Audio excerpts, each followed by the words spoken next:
The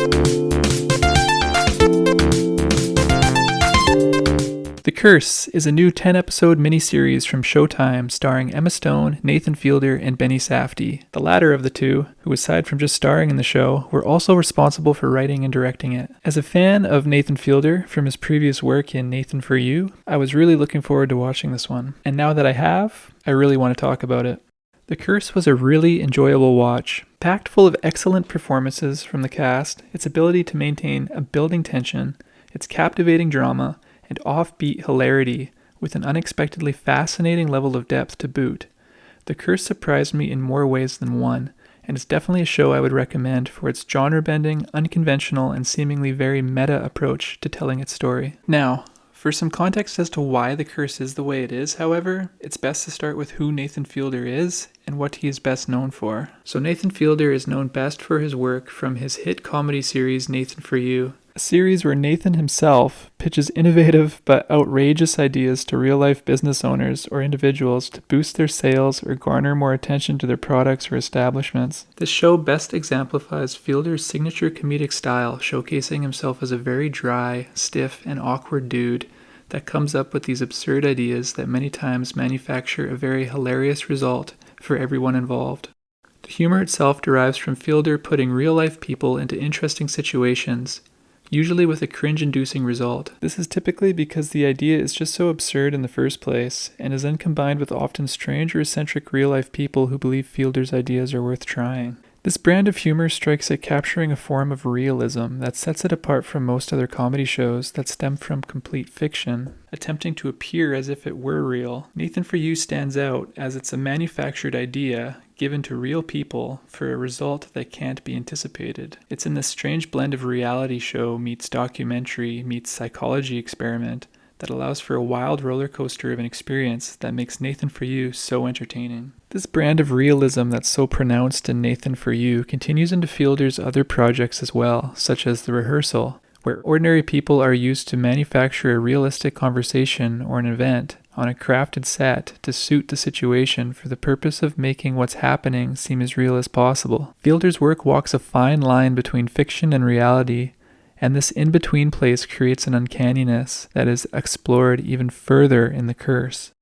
In The Curse, Fielder and Stone play the characters of Asher and Whitney Siegel, a recently married couple who star in a new fictional HGTV reality show called Fliplanthropy, where they showcase their brand of what they call passive homes in a small town in New Mexico. The couple aspire to show themselves off as deeply caring, environmentally concerned philanthropists who take the steps to display their concern about the surrounding indigenous communities and the gentrification of the town around them. Because the purpose of the show is to give an in-depth look at the lives of Whitney and Asher, they do their best to manufacture a perfect presentation of themselves and sweep away anything that could show them in a bad light. However, this begins to prove difficult for them as the problems between them and their relationship build more and more. And to top it all off, Asher gets cursed by a little girl in a parking lot, to which the show gets its name. There were many things that I found super interesting about The Curse. Firstly, just how incredibly layered it is. This show acts as a commentary on various prevalent topics that can be witnessed in American society and television culture at our present time. The diverse range of themes was actually very surprising, but maybe in hindsight it makes sense for a project by Nathan Fielder and Bennie Safdie to be like this. Fielder's brand of meta satirical comedy, combined with Safdie's anxiety-fueled character dramas, is bound to make for a wild ride, and that's exactly what we got with The Curse. Themes such as the nature of reality television, performative philanthropy, environmentalism,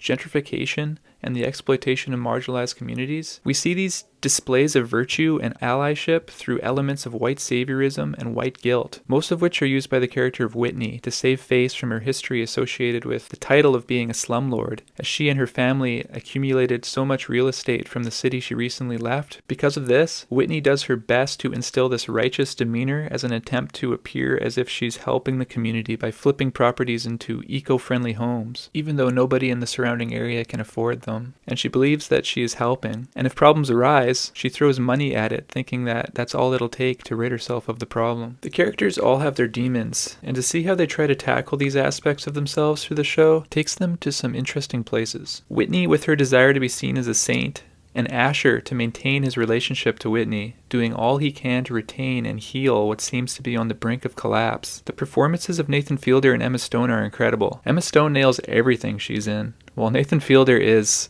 well, still his dry, stiff, and awkward self, but seeing him in a dramatic role, showcasing a wider range of emotions, was really neat to see. Who Nathan is off camera is still a bit of a mystery to people, as he seems to always be in character, but there are moments we've seen him crack a little. Bennie Safdie plays Dougie, the film producer for the HGTV show, and his character is also a great addition, only adding to the list of themes this show covers, with his lack of accountability for being the cause of an accident from his past, which resulted in the death of his wife. There's this sort of meta aspect that runs within The Curse as well, as it is about a show being made within a show that reveals a lot of what makes for a good show within the show. This creates some questions about the nature of our authentic personhood, or even our reality, and how much of the real us truly gets represented to others or to a wide audience, and how much of the real us is appropriate to show.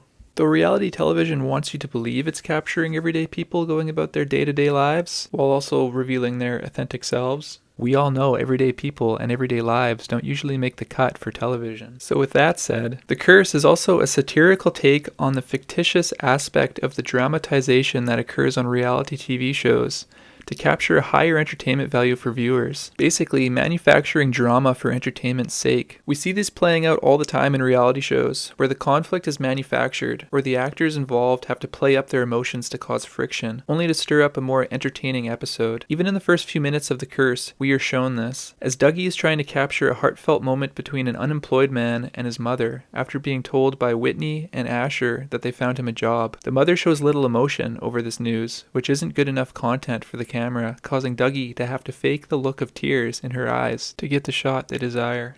These sorts of artificial moves are made throughout the course of the show that just exemplify how real-life people and real-life reactions aren't always cut out for television. These sorts of unpredictable, awkward, and sometimes underwhelming real-life reactions to things is a huge part of Fielder's work, and what makes his comedy so interesting. And though The Curse is all fiction, the realism that it implements makes this show feel like it's on the cusp of real-life authenticity, thus sort of blurring the lines between realism and fiction. The Curse exemplifies this difference between manufactured performance versus reality, with the use of realism that is displayed through the entirety of the series. What I mean by this is things we see in everyday life that are not typically in shows or movies, such as silences between characters, whether awkward or not, characters taking a stroll, mundane activities. Basically all these things that are not present in what we watch are here in full display through The Curse. And this use of realism is totally on brand for a creation from Nathan Fielder. An extra level of depth is given to this use of realism with how the show is shot. So many scenes are shot from the outside of where the characters are situated, with the camera being placed outside of windows, doors, and cars that create this voyeuristic feeling that we are watching in on moments between the characters that we shouldn't be seeing. So the realist approach in the acting here really does kind of take us to the uncanny valley. This voyeuristic approach to the shots gives more reason for these long takes of mundane activities that create this sense that you are spying on the lives of these characters. If anything,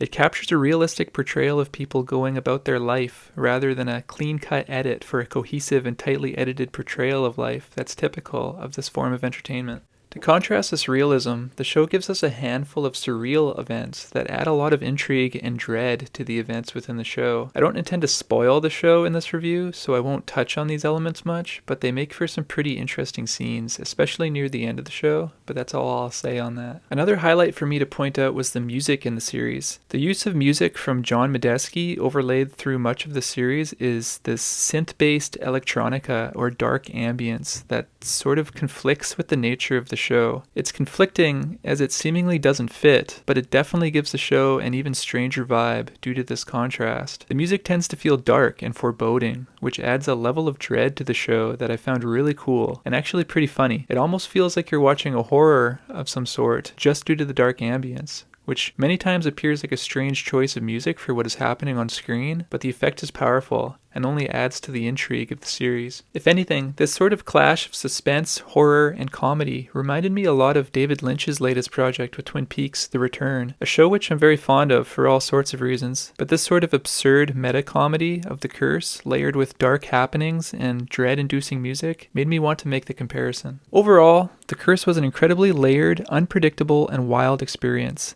I really didn't know what to expect going in, aside from anticipating Nathan Fielder's comedic style of realism and awkward tension, and Bennie Safdie's anxiety-fueled, character-driven style that he gave us with his work in Uncut Gems. The styles of these two creators were in full force with The Curse and blended fabulously. Everything from the acting, the writing, the music, the themes, to the cinematography were great. I'd give The Curse a 9 out of 10, and I would enjoy repeated watches of it. So that's all for my review for The Curse. If you enjoyed and want to see more from me, be sure to like and subscribe. And with that, thanks for watching, and I'll see you next time.